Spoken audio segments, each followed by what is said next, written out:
지역화폐의 진실 바로 이것입니다. 이게 뭘까요, 여러분?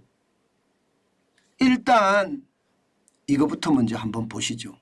이거부터. 지역화폐의 발행 목적을 먼저 보시자고요. 이게 처음 태동이 됐던 거는요. 1983년에 캐나다 밴쿠버에 있는 코폭스밸리 여기에서 시작이 됐습니다. 이 코폭스밸리라는 것은요.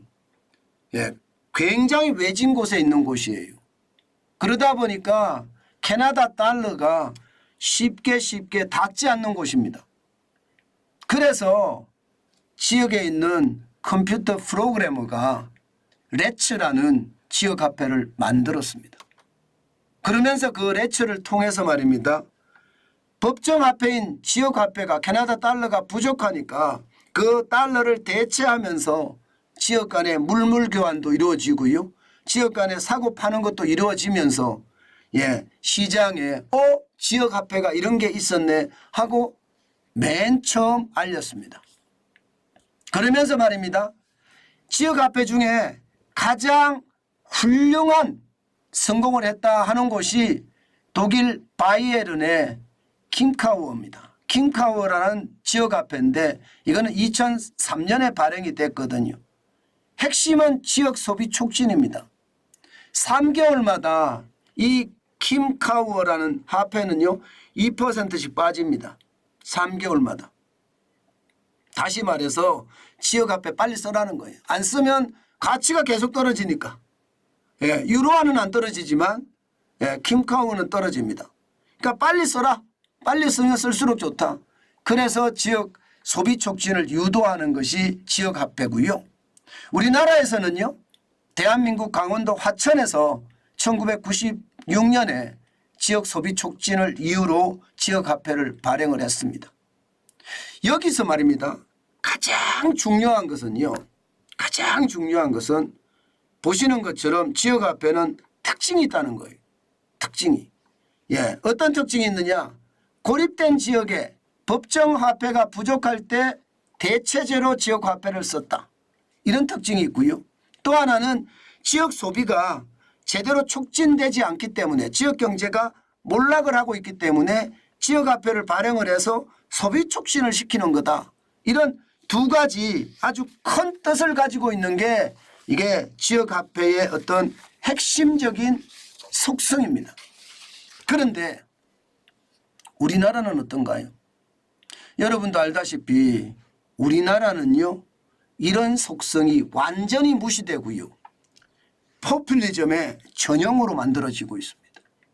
왜냐고요? 여러분 이거 한번 보세요. 지역화폐라는 게 전국 지방자치단체 243개 중에 말입니다.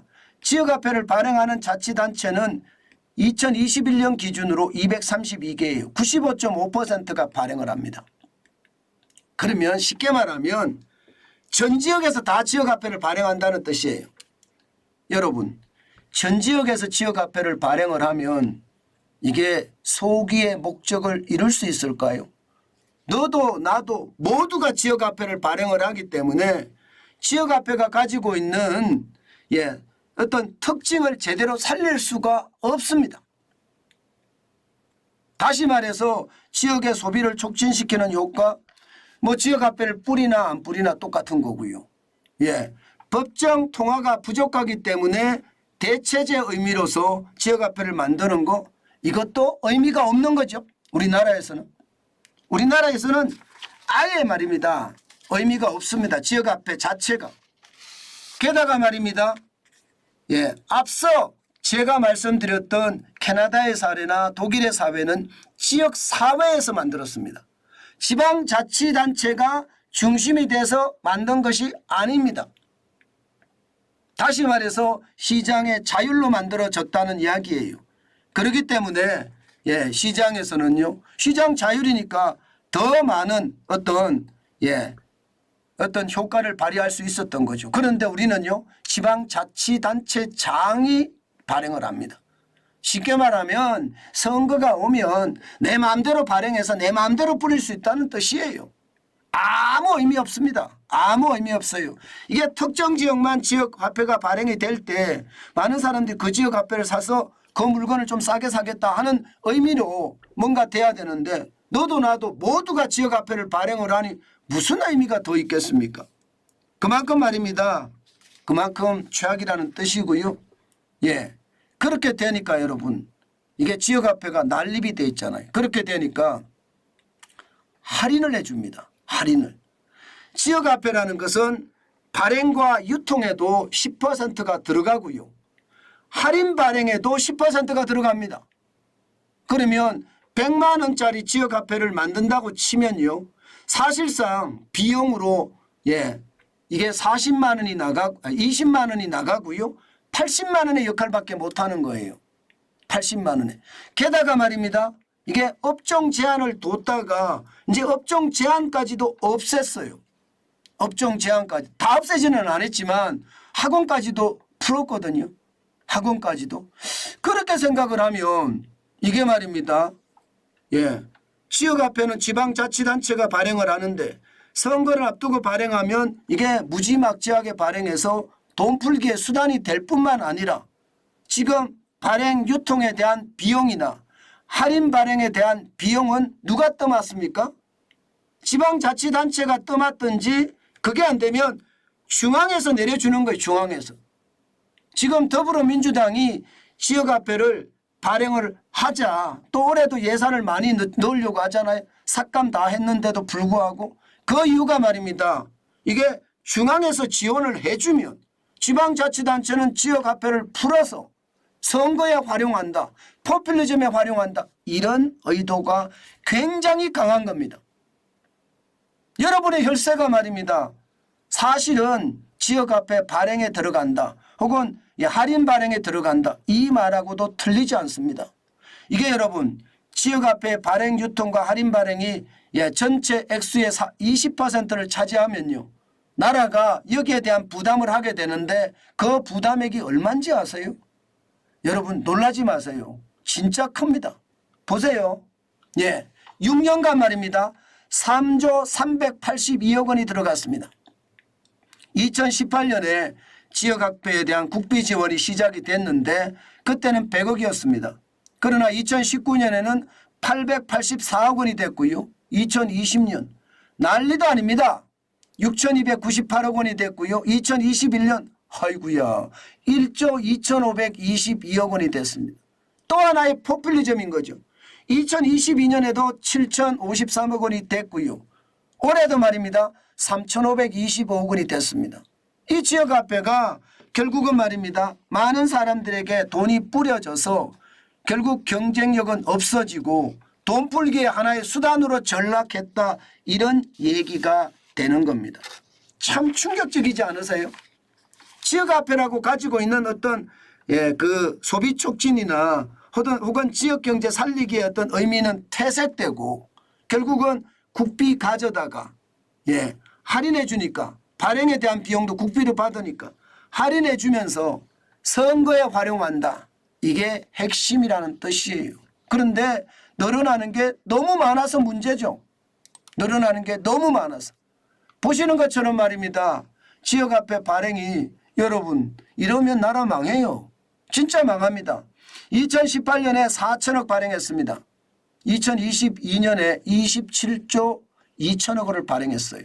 4년 새에 여러분 이게 670%가 아닙니다. 4년 새에. 4년 새에 670%가 아니라 6,700%입니다. 그러면 몇 배가 늘어났다는 거예요? 적어도 말입니다. 68배가 늘어났다는 건가요? 68배가 늘어난 건가요? 진짜 어마어마하죠. 이렇게 돈을 뿌리고 있는 겁니다. 4천억을 발행하던 것이 26조 8천억을 늘려서 27조 2천억 원을 발행하니 이거야말로 돈을 뿌리는 것 그것과 다름없습니다. 저는 여러분 이게 이렇게 뿌릴 것이 아니라고 생각합니다. 국비도 엄청나게 들어가고 차라리 말입니다. 차라리 지역경제를 활성화시킨다고 그러면요. 소상공인 자영업자에게 나눠주는 게 더 낫습니다. 물론 나눠주는 자체도 저는 반대하는 사람이기는 한데요. 기본적으로 현금 살포, 포퓰리즘에 반대하는 사람이기는 한데요. 이렇게 할 바에야 지역화폐를 가지고 장난질을 할 바에야 차라리 말입니다. 자영업자 소상공인에게 뿌려주는 게 낫다고요. 지금 말입니다. 그동안은 지역화폐가 제한적으로 쓰게 했었거든요. 지금은 그 제한적인 것까지 다 늘렸습니다. 처음에는 전통시장 소상공인에게만 쓰게 했잖아요. 요즘은요. 요즘은 학원으로 늘렸고요. 병원으로 늘렸습니다. 그러면 여러분 생각을 해보세요. 학원으로 늘리고 병원으로 늘렸다. 그러면 학원에서 지역화폐를 쓴다는 이야기잖아요. 그러면 거기에 20%를 누가 부담한다고요? 지자체하고 국가가 부담한다고 했죠. 여러분이 혈세가 부담한다고 했죠. 결국 말입니다. 예, 어떻게 생각하면요. 사교육비를 여러분 혈세로 지원하는 것이나 다름이 없어요. 이런 이런 비용을 우리가 왜 내야 됩니까? 저는 이런 비용을 보면요. 그만큼 이 포퓰리즘을 제대로 막아야 되는데 제대로 막지 못하는 국가 지도자들이 문제라고 생각을 하고요. 다른 한편의 지도자들은 더 뿌리지 못해 안달하고 있는 그 모습이 애처롭기까지만 합니다. 권력의 집착이라는 건 이제 시간이 가면 없어질 거라고 봐요. 왜? 운동권의 욕심이 이제 하늘을 찔렀으니까요. 대한민국이 쉽게 말하면 경제가 엉망이 됐잖아요. 저는 이것이 말입니다. 운동권이 물러가기 시작하면 또 물러가면 이제 이런 일은 많이 없어질 겁니다. 그들은 일을 안 해보고 공짜만 계속 바래봤기 때문에 지금 이런 최악의 현금 살포 방식이 나오는 것은 아닌가. 국가를 위해서 민주화를 했다고 하는 국민을 위해서 앞장섰다고 하는 사람들이 오히려 말입니다. 경제에서는 국민을 위해서 오히려 망친 장본인이 되는 것은 아닌가. 저는 그런 생각도 해봅니다. 그만큼 말입니다. 그만큼 저는 최악의 수순이 저는 벌어졌다 이렇게 보는 겁니다. 이제 지역화폐를 보시면 아마 여러분들도 느껴지실 겁니다. 이 지역화폐가 결국은 여러분의 주머니에서 나가고 있다는 것. 뭐 내가 싸게 산다고 이야기를 하는데 그 싸게 사는 자체가 결국은 내 세금이 들어가서 지역화폐를 할인해 준다는 것. 그것은 한번 좀 생각을 해보면 참 웃기는 이야기예요. 결국은 내 돈 들어가거든요. 결국은 내 돈 들어갑니다. 그런데 지역화폐가 10% 할인이라고 하니까 너도 나도 먼저 사겠다고 이야기를 하는 것을 보면 어쩌면 우리 국민이 저는 불쌍하기까지 합니다. 왜? 이 포퓰리즘에 정치꾼들의 노름에 우리 국민들이 휘둘리니까. 그래서 안타깝다는 생각을 저는 진짜 많이 하고 있습니다. 제발 대한민국을 대한민국답게 만들어야지 지금처럼 이렇게 대한민국을 바보로 만드는 그런 정책은 없어져야 된다. 저는 그렇게 생각합니다.